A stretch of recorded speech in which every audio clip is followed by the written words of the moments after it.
Ei pessoal, tudo bem? Vocês estão estudando muito? O tema da nossa aula de hoje é os problemas de trabalho e habitação no Brasil e no mundo. Que tipo de trabalho a gente tem na atualidade no mundo e no Brasil? Que tipo de implicações eu vou ter a partir do trabalho na questão da habitação? É um tema, na verdade, econômico, ou seja, as pessoas têm a sua condição de moradia atrelada ao tipo de trabalho que ela exerce, ao tipo de ganho, de renda que ela obtém a partir desse trabalho. A gente vai ver que no mundo hoje as implicações a partir do mundo do trabalho acabam refletindo na vida das pessoas, não só em relação à moradia, mas nas suas condições de vida em geral. Algumas implicações principais hoje em relação ao mercado de trabalho e também em relação à questão da habitação dizem diretamente respeito ao seguinte critério: as consequências negativas da revolução tecnológica.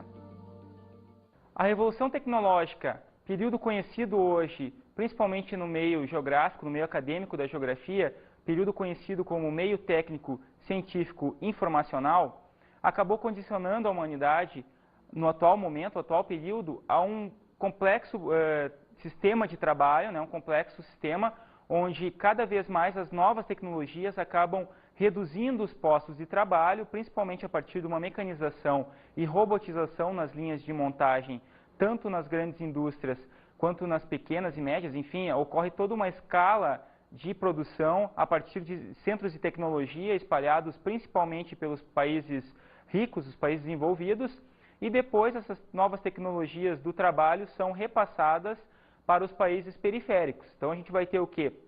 A gente vai ter alguns países dominando esse tipo de mercado, países que vão acabar criando tecnologias e difundindo essas tecnologias em períodos seguintes, ou seja, eu tenho uma mercadoria que vai ter um estudo tecnológico, um estudo técnico de viabilidade, e essa mercadoria vai se inserir no mercado, primeiro, inicialmente, aliás, no mercado europeu ou norte-americano, principalmente. Passados alguns meses ou talvez anos, essa mercadoria vai ser destinada, num segundo momento, para os países periféricos, e nesse momento, quando essas mercadorias chegam nos países periféricos, nos países pobres, enfim, a gente vai ter o quê? A gente vai ter uma nova mercadoria surgindo nos países ricos, nos países desenvolvidos. Ao mesmo tempo, eu vou ter nesses países pobres, os países que recebem as novas tecnologias, um aumento cada vez maior dos índices de desemprego, ou seja, a população economicamente ativa, aquela população da chamada PEA, população em idade para o trabalho, que nos países pobres, em geral, ela começa aí na faixa dos 16 anos, a legislação trabalhista vai permitir o trabalho de caráter temporário, principalmente a partir dos 16 anos. Vai ocorrer o quê? Vai ocorrer uma queda nos índices de empregabilidade, ou seja, o cidadão daqui a pouco não consegue mais se incluir, aliás, no mercado de trabalho, justamente em função dessas inovações tecnológicas preconizadas nos países ricos, nos países desenvolvidos. Então, assim, a gente vai ter, no caso do Brasil, um aumento gradativo dos índices de desemprego e o surgimento de uma nova fase, de um novo período, ao qual a gente pode chamar de um período de informalidade, de subemprego, Então, assim, a gente tem hoje um fator principal em relação a esse tipo de ocupação, esse tipo de mão de obra hoje no Brasil, esse tipo de situação caracterizado basicamente como a informalidade e o subemprego. Então essa informalidade associada aí à questão do mercado de trabalho em relação aos principais países hoje em termos de mercadorias, de produção de mercadorias e também, por que não, em relação ao Brasil, a gente vai ter sim uma população associada, a população economicamente ativa, trabalhando com a questão da informalidade, ou seja, eu não tenho mais o chamado emprego com direito, com carteira assinada. Eu vou ter basicamente trabalho, que é uma coisa totalmente diferente. Eu vou trabalhar numa informalidade, principalmente nas grandes cidades, nos grandes centros urbanos, vendendo desde alimentos até produtos falsificados ou de origem desconhecida, muitas vezes, para poder me sustentar e sustentar a minha família. Então, assim, países que apresentam hoje as características principais dentro da sua PEA de informalidade. O grande exemplo é o Peru. O Peru hoje ele apresenta, assim, algumas cidades como a capital, Lima, mais ou menos 80% da população trabalha na informalidade, ou seja, vende algum produto, não tem nenhum direito trabalhista, e ao mesmo tempo a gente vai ter o quê? Uma falta de preocupação dos próprios governos em relação a esse tipo de política relacionada ao trabalho, ou seja, eu vou ter hoje uma espécie de flexibilização das leis trabalhistas associada ao quê? Associada à falta dos direitos trabalhistas. Essa falta dos direitos trabalhistas, na verdade, ela começa no mundo principalmente no final da década de 70, em países ricos, principalmente Inglaterra e Estados Unidos, com a redução do chamado bem-estar social, o fim dos direitos trabalhistas, privatizações. Isso vai acabar ocorrendo também nos países periféricos, nos países pobres do terceiro mundo, Então é um sistema que vai chegar no Brasil, principalmente aí por volta dos anos 90, início da década de 90, e esse processo vai acabar colidindo com o quê? Justamente com a questão do trabalho, ou seja, vamos flexibilizar as leis trabalhistas, vamos reduzir os direitos do trabalhador, principalmente em relação à questão das férias, a questão do tempo de serviço, ou seja, do fundo de garantia, como ele vai ser pago, se é que vai ser pago, a própria questão do 13º salário também está sendo discutida, e são implicações sérias em relação ao mundo do trabalho, em relação não só ao Brasil, mas uma série de países do mundo. Para vocês terem uma ideia, alguns países, inclusive europeus, países ricos como a França, têm reduzido os direitos trabalhistas, existe uma série de implicações nesse tipo de política. A França está tendo uma redução na jornada de trabalho, de 40 para 36 horas, a tendência ainda nos próximos anos é reduzir para 32 horas, Então, assim, do ponto de vista do trabalho, parece ser bom, O trabalhador vai trabalhar menos, só que não necessariamente vai ganhar a mesma coisa. O principal objetivo do governo, dos principais países, hoje os países ricos, é justamente tentar reduzir essa carga horária do trabalhador para aumentar a carga horária, ou para aumentar, aliás, o índice de empregabilidade. Pessoas que não têm emprego vão poder entrar justamente porque eu tenho uma redução dessas jornadas de trabalho. Então, se a pessoa trabalhava 40, o trabalhador trabalhava 40 horas, vai passar a trabalhar 32, sobram 8, essas 8 horas provavelmente podem ser destinadas a um outro trabalho, a um outro trabalhador.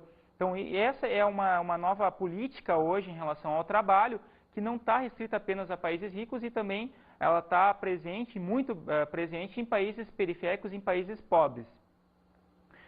Voltando a falar em relação ao Brasil, nesse sentido, na questão do mercado de trabalho associado às leis trabalhistas, está em tramitação já há um bom tempo, tanto no Senado quanto na Câmara, a redução gradativa dos direitos. A própria questão da aposentadoria está associado a isso, ou seja, as pessoas vão ter que trabalhar mais tempo. O que eu quero dizer aqui, não necessariamente esse trabalho vai ser um trabalho com direitos, pode ser um trabalho informal, que é o que está prevalecendo hoje já em grandes centros urbanos, e ao mesmo tempo eu vou ter um aumento da contribuição, mesmo na informalidade, porque aquela pessoa que tem um trabalho informal, ainda assim, ela pensa em contribuir visando justamente a sua aposentadoria, ela tem que ter um ganho ao final da vida, da vida trabalhista, pelo menos. E nesse sentido a gente vai ter, então, uma redução dos direitos, Férias agora, para vocês terem uma ideia, existe um projeto de lei dizendo que as férias podem ser pagas em parcelas, eu posso tirar 10 dias em janeiro, eu posso tirar 10 dias em julho, 10 dias em setembro, enfim, o empregador, o dono da empresa é que vai dizer para mim que tipo de férias eu vou ter e em quantas parcelas. Agora vejam a questão principal, que é a questão da família, por exemplo. Eu tirando férias parceladas, eu vou acabar tendo diferenças em relação à minha esposa, por exemplo, em relação aos meus filhos. Por exemplo, as férias escolares não vão colidir ou não vão coincidir com os dias de férias que a empresa me disponibilizou. Então, eu já começo a criar alguns impactos na própria família em relação ao mercado de trabalho. As leis trabalhistas cada vez mais flexíveis. O governo alega os governos, não só do Brasil, mas de vários países, alegam que a tendência justamente é flexibilizar para aumentar os índices de emprego. Só que, na prática, o que está ocorrendo já no Brasil é justamente uma redução ainda maior. Porque se o grande empregador pode pagar menos encargos trabalhistas, menos impostos relacionados ao trabalho, a sua taxa de lucro também vai aumentar. E é justamente nessa tecla que boa parte dos grandes empresários estão batendo. Aumento das minhas taxas de lucro, aumento da minha lucratividade, aumento dos meus ganhos, eu fico cada vez mais rico e ao mesmo tempo eu me aproprio, eu exploro esse tipo de forma de trabalho que vem aumentando cada vez mais no Brasil e não só no Brasil, mas em boa parte dos países do mundo. Então, pessoal, essa questão do trabalho, da informalidade, vai acabar gerando uma série de exclusões sociais, A pessoa tenta procurar trabalho, muitas vezes não consegue, acaba caindo na informalidade. Então, para ilustrar mais ou menos esse tipo de situação, a gente vai ver agora uma cena de um filme, O filme se chama A Cidade de Deus. No caso, ele vai conseguir, talvez, uma empregabilidade temporária, porque alguns fatores também vão condicionar o mercado de trabalho, vão condicionar o tipo de emprego que eu vou conseguir, e infelizmente em alguns países ocorre ainda uma discriminação, que não é só a discriminação em relação ao tipo de educação que eu tive, ou anos de estudo, por exemplo, a minha qualificação, mas também em relação a critérios de cor, por exemplo, né, que é uma coisa que ainda ocorre também, uma discriminação, e o filme vai mostrar bastante, assim, vai mostrar bem, aliás, essa questão da discriminação em relação ao mercado de trabalho. Ao mesmo tempo, o que a gente vai ter hoje em relação aos principais mercados trabalhistas, né, a forma como o mercado de trabalho funciona, é que essa informalidade, né, que a gente está comentando, ela está mais restrita hoje, ela está mais presente, ela acaba condicionando a vida das pessoas nos países pobres e subdesenvolvidos, né? São países que apresentam hoje a grande característica da sua PEA, da sua população economicamente ativa, é que boa parte dela, principalmente nos grandes centros urbanos, já passa a responder, na sua quase maioria, no setor informal. Ou seja, em grandes centros eu vou ter um número muito grande de pessoas que dependem da informalidade para sobreviver. E, ao mesmo tempo, eu tenho também a questão do consumo atrelado a isso. Porque se eu não tivesse um consumo da população em relação a produtos de origem quase que ilegal, né? Segundo a legislação brasileira, são produtos ilegais, são chamados produtos piratas, né? Que vêm quase na sua maioria da China hoje, que é o grande país pirata do mundo, né? Na produção industrial pirata. Então, assim, eu tenho ao mesmo tempo uma economia informal que gira em torno dos chamados camelôs, né? A gente já conhece aí a figura do camelô, né? Que vende mercadorias baratas de origem duvidosa e de qualidade também muitas vezes duvidosa, que eu acabo criando um mercado, ou seja, a população consome esse tipo de produto por ser mais barato e por responder a uma necessidade que é muitas vezes momentânea, por exemplo, CDs de música, né?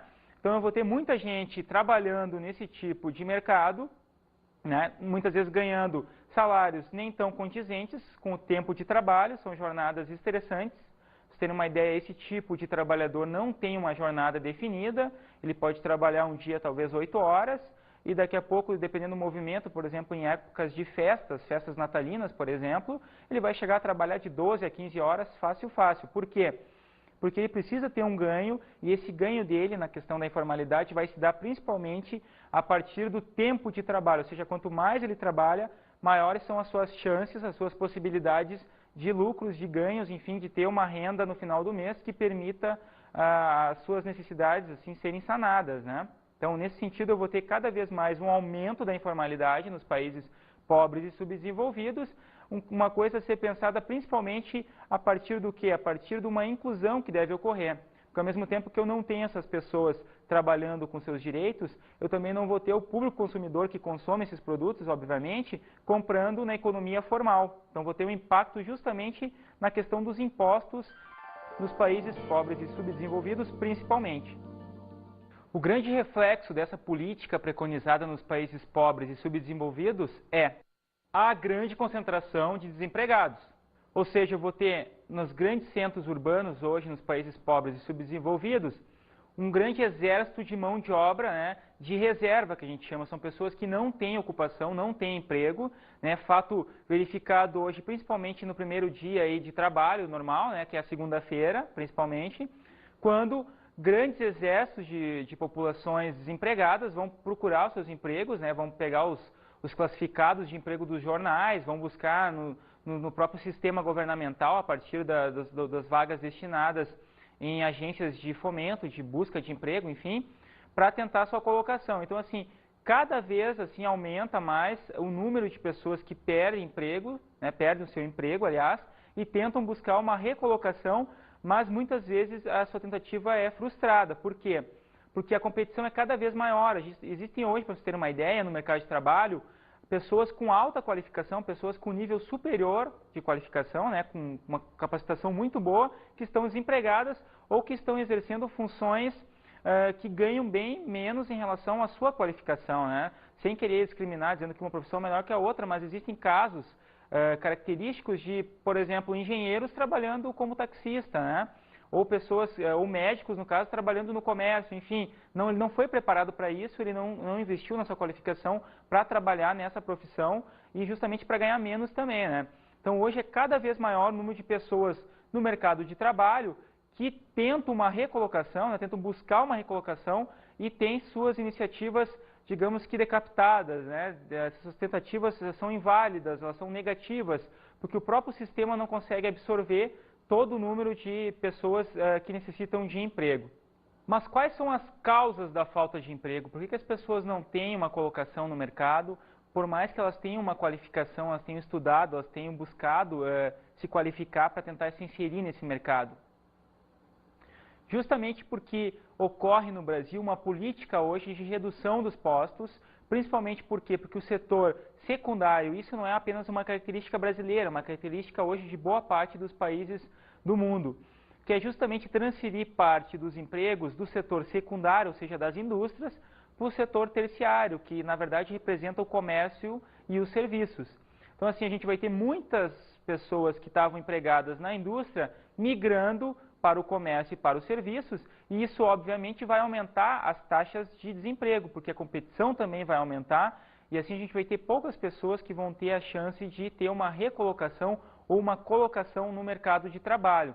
Esse é um fator hoje característico de países subdesenvolvidos e pobres, mas também dos países ricos, né? Países como os países europeus, por exemplo, no caso da França, que já tem hoje mais ou menos 60%, de 60% a 70% de sua população economicamente ativa, já centrada, já se encontra, obviamente, no setor terciário, no setor de comércios e serviços.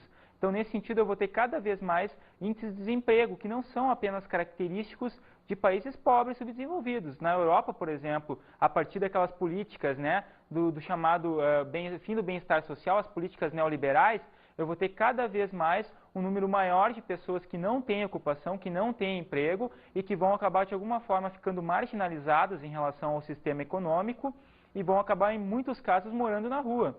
Então, assim, aquela velha ideia dos antigos livros de geografia, né, que mostravam aquelas belas paisagens, populações vivendo com alto padrão de vida, em cidades belas e limpas, está mudando. Hoje a gente tem cada vez mais uma população que depende muito ainda do Estado, e como o Estado não ajuda mais como ajudava antigamente, a gente vai ter muita gente vivendo nas ruas em países ricos também. Outro fator responsável por uma não recolocação da pessoa no mercado de trabalho, ou pelo menos por uma primeira colocação, diz respeito aos baixos índices de escolaridade. Boa parte da população nos países pobres ou subdesenvolvidos não tem uma educação condizente para o mercado de trabalho, ou seja, ela não consegue estudar ou estuda por poucos anos, né, geralmente. Então, assim, a gente vai ter ao mesmo tempo a questão do trabalho, ou seja, muitas pessoas começam a trabalhar desde cedo, crianças muitas vezes, com 12, 13 anos, começam a se inserir no mercado, ou a própria família acaba induzindo elas ao mercado de trabalho, geralmente informal ou na agricultura, por exemplo. Então, essa população vai acabar ficando de fora da questão da qualificação.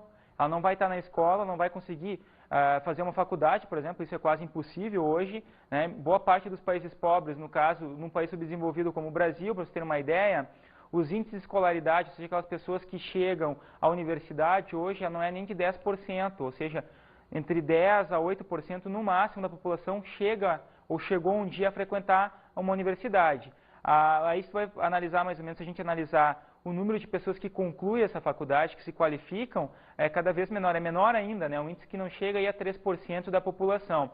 Então, assim, como não existe um índice bom de escolaridade da população, né? Boa parte da população não consegue estudar durante muito tempo, obviamente eu vou ter um reflexo negativo em relação a uma colocação ou uma recolocação no mercado de trabalho.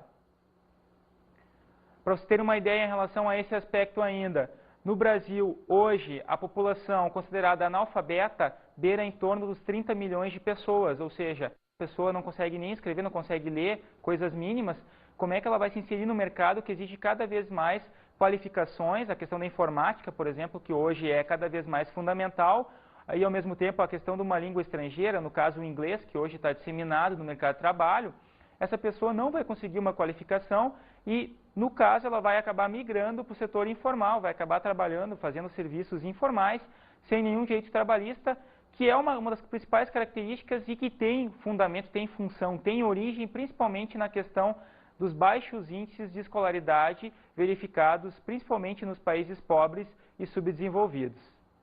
Ainda assim, eu vou ter alguns índices de empregabilidade na economia dos países pobres e subdesenvolvidos, só que essa empregabilidade está associada ao seguinte fator: baixos salários associados a grandes jornadas de trabalho. Ou seja, as grandes empresas, principalmente multinacionais, presentes nos países pobres e subdesenvolvidos, vão acabar justamente se inserindo, se localizando nesses países em função dos chamados fatores locacionais, né, da indústria, da instalação das indústrias, principalmente a mão de obra, que é uma mão de obra barata, né, vocês viram aí nem tão qualificada, mas ao mesmo tempo eu vou ter o quê? Uma grande jornada de trabalho, ou seja, no final das contas eu vou ter uma lucratividade muito maior que vai ser compensada justamente por alguns incentivos também do Estado. Então, assim, o tipo de trabalho que a gente tem no Brasil hoje é um trabalho considerado insalubre.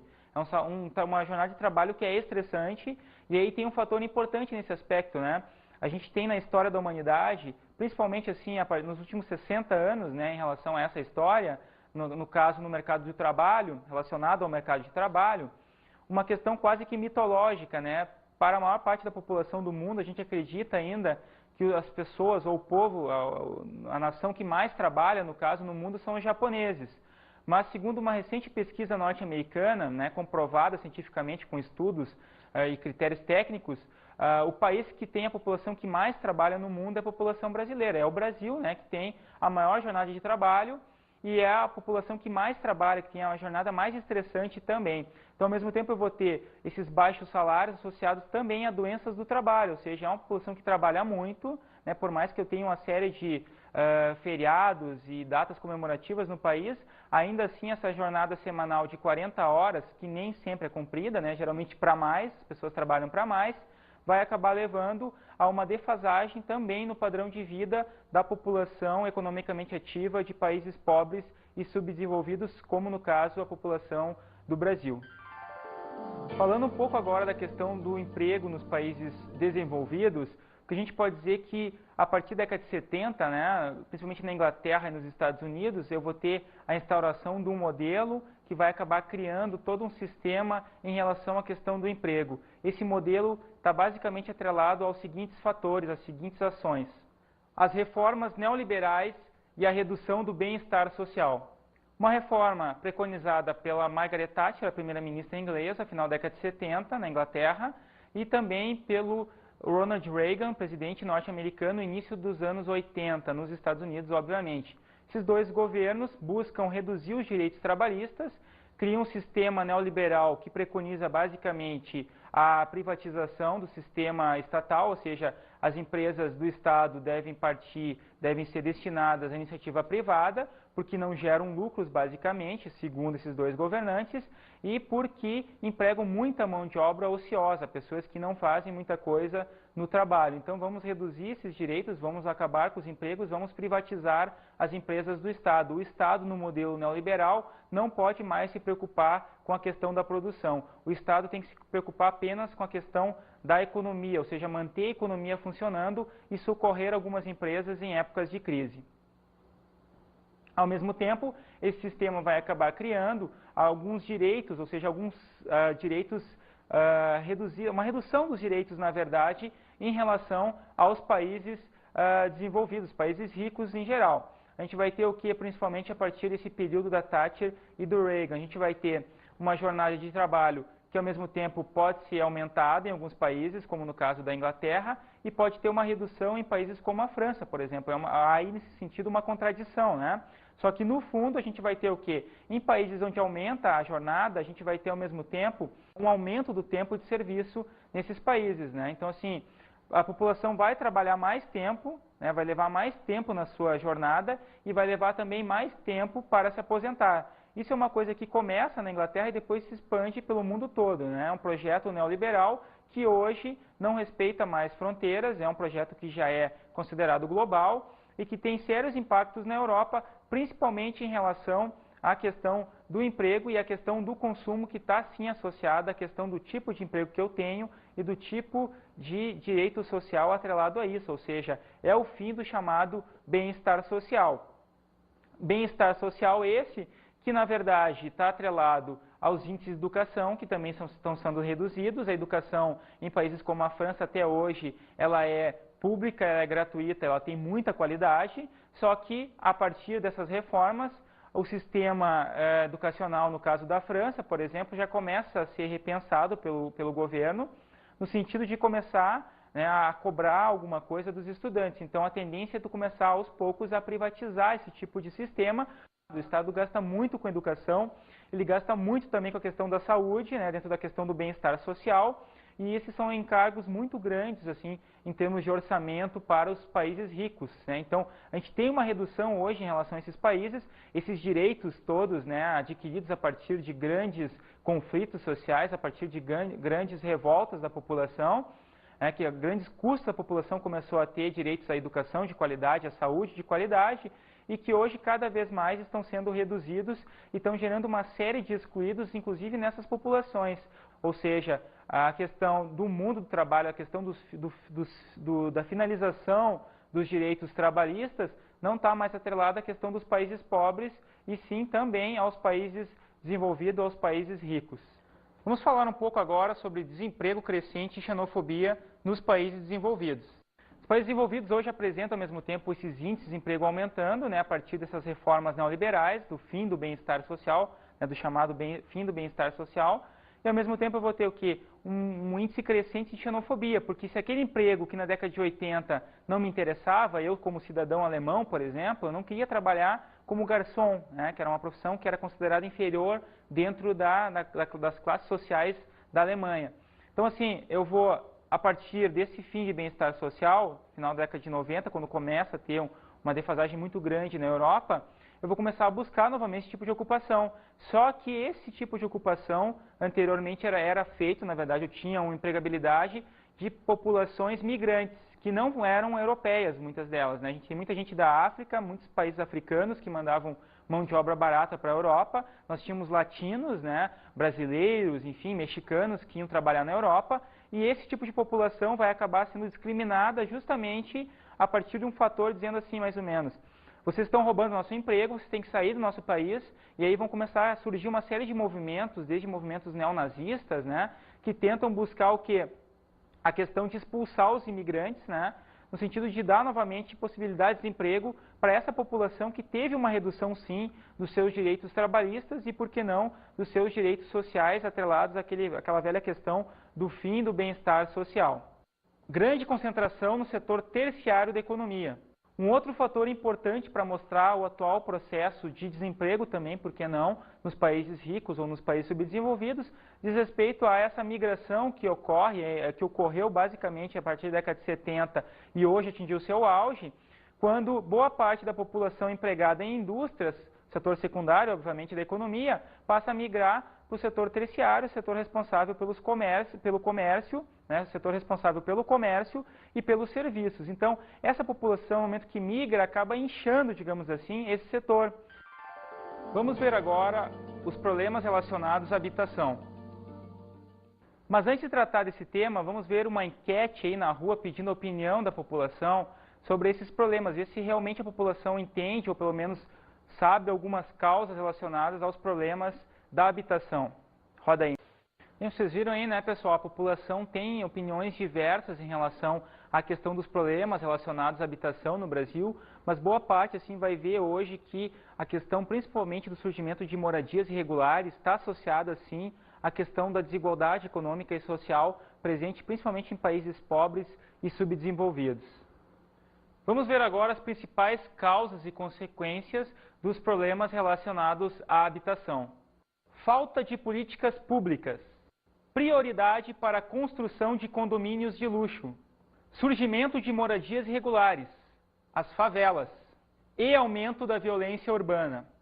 À medida que a população não tem emprego, não tem como se incluir dentro dessa economia como um todo, né, principalmente em países pobres e subdesenvolvidos, eu vou ter uma população marginalizada que vai acabar morando nessas áreas de risco, né, nas chamadas favelas, áreas que não têm nenhuma preocupação estética na arquitetura, não tem preocupação com as questões ambientais, são geralmente construídas em áreas irregulares de morro, né, ou seja, eu tenho um grande risco de desabamento, por exemplo, em épocas de chuva, Ao mesmo tempo, o próprio governo não tem políticas públicas para inserir essa população, para construir condomínios populares, por exemplo, né, de melhor qualidade, de melhor preocupação estética e também do ponto de vista da questão ambiental.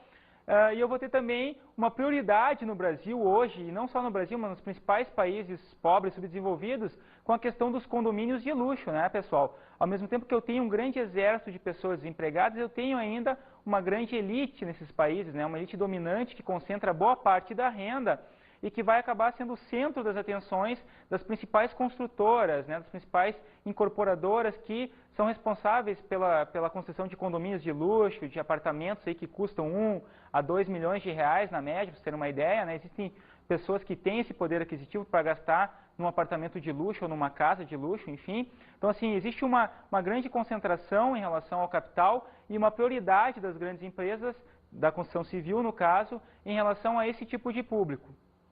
Ao mesmo tempo, eu vou ter hoje no Brasil uma questão principal que é a questão de eu ter um surgimento dessas áreas associado à desigualdade, ou seja, a desigualdade social, a falta de inclusão social vai gerar, sim, índices maiores no caso de violência urbana, né? O cinema mostra bem essa questão, alguns filmes como Cidade de Deus vão mostrar justamente essa questão da população marginalizada em favelas, começa a assaltar, começa a roubar, enfim. A questão social no Brasil e em países pobres e subdesenvolvidos está associada, assim, à questão da falta de inclusão, a falta de inclusão na questão do emprego, né, na questão da moradia, e que vai dar margem, sim, para um aumento dos índices de violência, tanto na questão urbana, quanto na questão da população como um todo, da questão dos territórios em geral.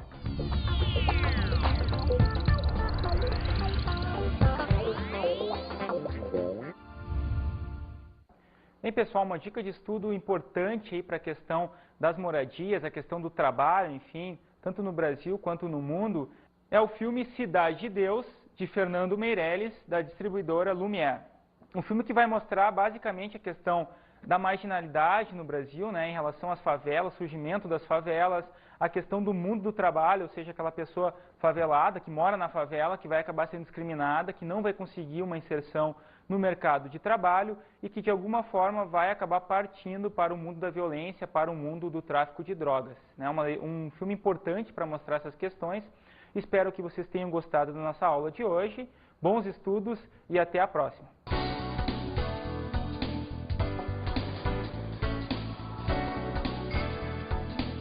Na aula de hoje estudamos os problemas de trabalho e habitação no Brasil e no mundo.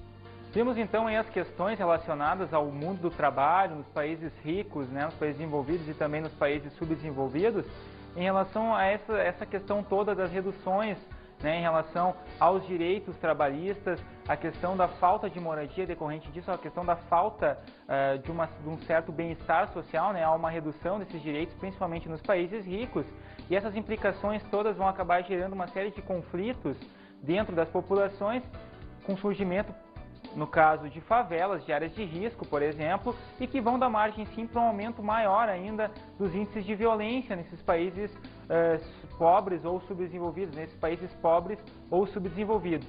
Ao mesmo tempo, eu vou ter nos países ricos um surgimento, né, cada vez maior de desempregados e de pessoas que perambulam pelas ruas, por exemplo, pessoas que estão ficando cada vez mais fora do sistema econômico.